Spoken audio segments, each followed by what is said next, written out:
Grazie a Cecilia e buongiorno a tutti. Innanzitutto sono onorato di essere stato invitato a questo convegno. A parte l'amicizia che mi lega Paolo Fabbri, penso che sia importante anche ascoltare il punto di vista delle forze di polizia statali, che non rappresento, ma locali sì, perché assieme a me ci sono anche altri colleghi.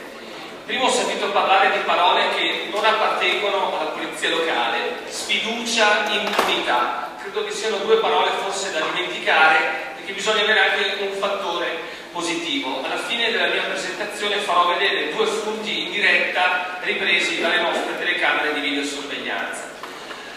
Questi sono alcuni titoli di giornali, di rassegne internet che riguardano il problema del furto. Successo a Bergamo, aggredito dal ladro di biciclette.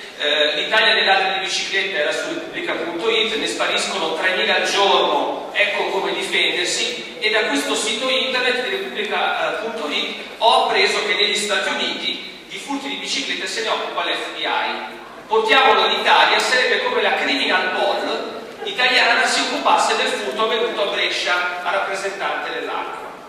Però il problema molto serio, e qui ringrazio lo spunto che mi ha dato, è il furto nei negozi di biciclette. Nella mia provincia, nella provincia di Verona, sta esplodendo, nel senso che l'ultimo furto avvenuto hanno portato via 200.000 euro di biciclette. E qui il paragone con le gioiellerie è giusto.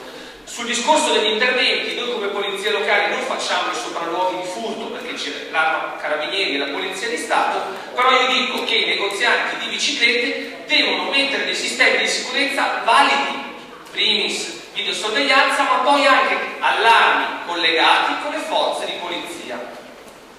Il fenomeno è in evoluzione, non è più un furto di necessità, ma è vero e proprio business, e ve lo dimostrerò con alcune azioni. Addirittura noi abbiamo individuato soggetti che fanno furti su commissione, addirittura soggetti che richiedono il tal modello e il tal tipo di bicicletta.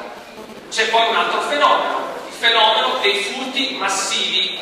Ci sono vere e proprie bande criminali che agiscono nelle ore notturne e vanno a razziare intere strade con garage che vengono depredati di tutto, addirittura di alimenti, biciclette, per cui anche questi dati sui furti di bicicletta nei garage spesso sfuggono alle statistiche. Ma soprattutto la bicicletta è diventata una moneta, merce di scambio, e vedremo come. Spesso però le istituzioni, e qui lo dico anche contro me stesso, sono impreparate a comprendere e affrontare il problema. Perché? Perché oggi, quando ognuno di voi o di noi fa una denuncia presso un organo di polizia, viene fatto un modello SD, acronimo di sistema di indagine. Questo modello SD sicuramente comprende tutta una serie di voci, ma sfugge in particolare della bicicletta. C'è un campo oggetto, ma non è sicuramente censito come vorrebbe Paolo Fabbri. Ma poi c'è un problema sul ritrovamento e la restituzione. Mi fa piacere, io ho la mamma tedesca, altoatesina, il papà purtroppo non c'è più, è pugliese. Tra parentesi, mio padre quel giorno della multa ciclista mi telefonò: ecco, tu hai finito di lavorare, il sindaco ti caccerà perché hai multato il ciclista. Alla fine non fui cacciato, però l'episodio, ecco, mi fece riflettere su quello che è il problema dei ciclisti. Per cui abbiamo iniziato a fare un percorso di approccio al furto della bicicletta. Noi abbiamo sviluppato un'indagine che ha dato dei risultati incredibili. È un'indagine che ha avuto uno sviluppo addirittura di 2 anni. Non credo che altri organi di polizia mettono 2 anni del proprio impegno a sviluppare che cosa? Lo scambio tra le biciclette rubate e la droga. Avevamo compreso che dietro lo scambio di stupefacenti, di acquisto di stupefacenti, c'erano sempre le biciclette del valore di 2-3 mila euro.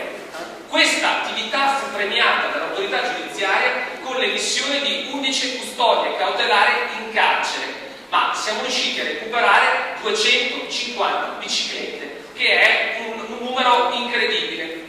Tutti questi furti, dalle intercettazioni telefoniche, era emerso che erano fatti su commissioni, cioè gli spacciatori volevano biciclette di un certo livello, non certo quello che ha chiesto il collega del Corriere della Sera, il 1400, ma soprattutto abbiamo appurato che c'era una banda che andava a fare poi le razzie in garage. E parliamo di nomadismo criminale, bande che sul territorio, il famoso trasfertismo criminale riguardava il furto di biciclette.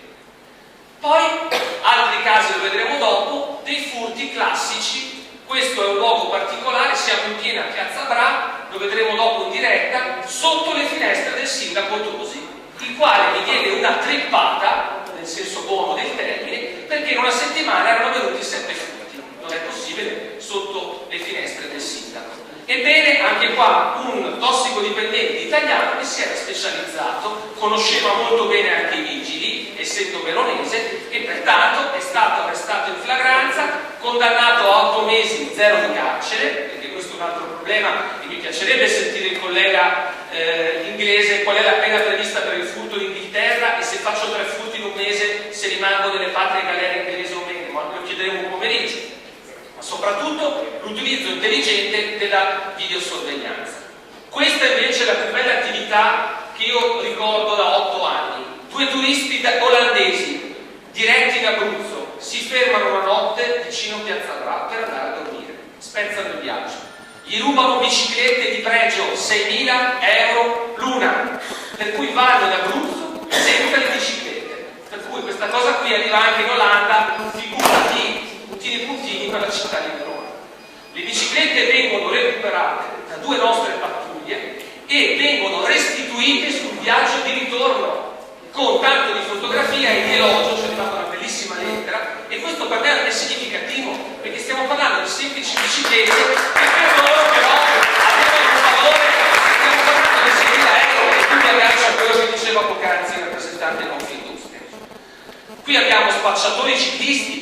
Questo addirittura detenere 8 bici comprate su eBay, perché la prima cosa che ti dico ormai le comprate su eBay, e qui allora il problema è della ricettazione, lo diciamo a tutti, anche se ci guardano, occhio a comprare le biciclette, dove lo comprate, da chi le comprate, perché capita sempre più spesso, lo dicevo stamattina al mio ottimo collaboratore Michele Nespoli che mi ha aiutato a fare le slide, noi sempre più spesso veniamo chiamati dai soggetti che vengono derubati: ho trovato la mia bicicletta attaccata al palo, venite e liberatela, come se fosse una persona. Ha fatto la denuncia? No, mi sono dimenticato, per cui denunciare sempre. Dopodiché andiamo sui servizi, noi dobbiamo dare servizi. Sul nostro sito internet c'era un servizio sulle bici ritrovate, l'abbiamo dovuto chiudere, noi abbiamo anticipato Londra, l'abbiamo dovuto chiudere perché c'erano i furbetti. Cioè coloro che andavano a vedersi le bici, tante bici ritrovate, e abbiamo capito che c'erano troppi furbi che venivano con la classica denuncia del giorno dopo, e questo è un problema serio da affrontare, per cui anche a livello parlamentare mi farebbe piacere che qualche parlamentare considerasse maggiormente la polizia locale come la polizia di prossimità, quella più vicina al cittadino, non solo quella che fa le multe, perché oggi nella città di Milano, la polizia locale di Milano rileva 25-26.000 incidenti, a Verona ne rileviamo 2.000, ma facciamo anche prossimità, e questa è un'azione di prossimità. Maggiore informazione, questa è colpa di Paolo Fabri, perché ci diede l'idea lui qualche anno fa ed è in piedi da 4-5 anni, nel senso che noi abbiamo messo i consigli sui furti. Serve una maggiore partecipazione. Il problema delle rastrelliere, che diceva poc'anzi Parigi, è enorme, bisogna mettere rastrelliere sicure. Vado veloce.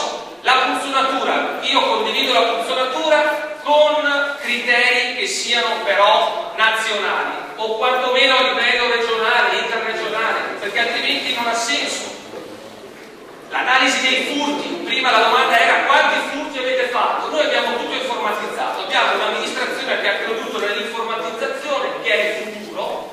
Oggi noi abbiamo dal 1° di gennaio ricevuto 191 denunce di furto, non so le altre forze dell'ordine se hanno questo dato in tempo reale. Dal 1° di gennaio le polizie locali accederanno allo SDI del Ministero dell'Interno, e anche qui devo dire che devono farci accedere anche ai precedenti penali di polizia dei soggetti, perché io oggi fermo un soggetto per qualsiasi violazione e non so se quella persona è da catturare o meno, ed è allucinante.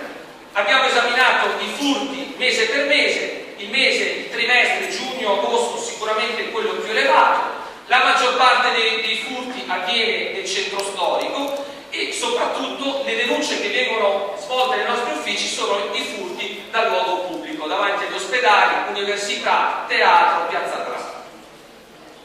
Abbiamo però in tempo reale, io non so quanti comuni abbiano questo, la mappatura dei furti. La vedete poco, ci sono delle P, quelle P significa una denuncia di furto o più denunce di furto. I cosiddetti black point, che si fa spesso con incidenti stradali, l'abbiamo fatta anche per i furti di biciclette.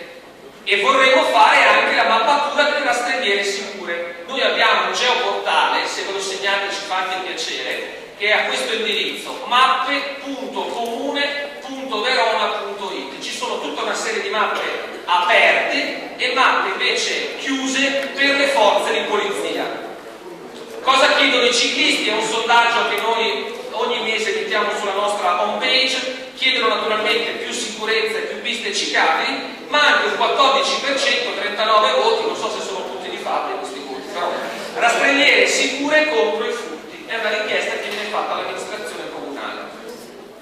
Ciclisti ed incidenti, e chiudo. Per il prossimo convegno parliamo magari di black point, incidenti stradali, capire dove le amministrazioni possono intervenire anche col nostro aiuto. Credo che sia uno spunto importante. Ho chiuso, faccio vedere 2 video, se mi date 2 minuti. Allora, questo furto avviene, fermiamo così vi racconto, dietro l'arena di Verona, monumento incredibile, eventi, abbiamo avuto migliaia di eventi, qui parcheggiano migliaia di persone. Questo soggetto è la terza volta che passa lì davanti.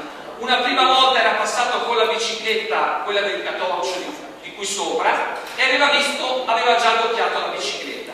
La seconda volta ha posizionato il catorcio a fianco alla bicicletta che sta per rubare, e mentre l'ha posizionata ha rotto il lucchetto. La terza volta è il momento in cui bicicletta senza lucchetto se la porta via. Questo è un ladro seriale, guardate, ha fatto decine di furti, l'aveva già aperta prima, l'aveva già aperta la seconda volta e fugge. È un cittadino rumeno che verrà arrestato grazie poi a una perquisizione delegata dall'autorità giudiziaria. Aveva una trentina di biciclette per arrotondare, diciamo così, le sue attività normali. Vediamo se riusciamo poi. L'altro video è il furto in diretta sotto la finestra di Tosi, che mi fece prendere una trippata, perché 7 furti in 7 giorni non è come i chili. Questo è un veronese tossicodipendente, il quale, conoscendo anche i vigili borghese, ci aveva messo veramente in difficoltà. Siamo in un pomeriggio assolato di settembre, credo prima di un concerto di Ligabue in arena, e questo è bravo, apre. Siamo stati anche fortunati perché c'era questo furgone, un satellitare, dovevamo fare una trasmissione e per fortuna non si è messo davanti. Però lui è molto scaltro perché si guarda sempre attorno ed era l'autore anche di altri furti avvenuti in piazza Braccio, uno dei luoghi più vigilati della città.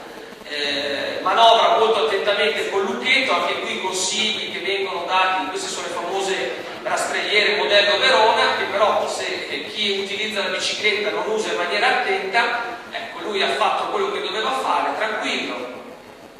Stiamo parlando delle 4:30 del pomeriggio. Questa è una delle nostre 120 telecamere posizionate a disposizione di tutte le forze di polizia, ed è questa è anche la forza di una città in cui c'è interrelazione. Prende la bicicletta e fugge. Naturalmente viene immediatamente bloccato, ecco, e viene arrestato. Questo è l'esempio. Non vi facciamo vedere dopo cosa è successo. Non facciamo vedere dopo cosa è successo. È stato fermato e ha preso 6 mesi e il giorno dopo era fuori. È anche giusto parlare della certezza della pena. Io concludo, ringrazio dell'invito, mi ha fatto molto piacere, sono a disposizione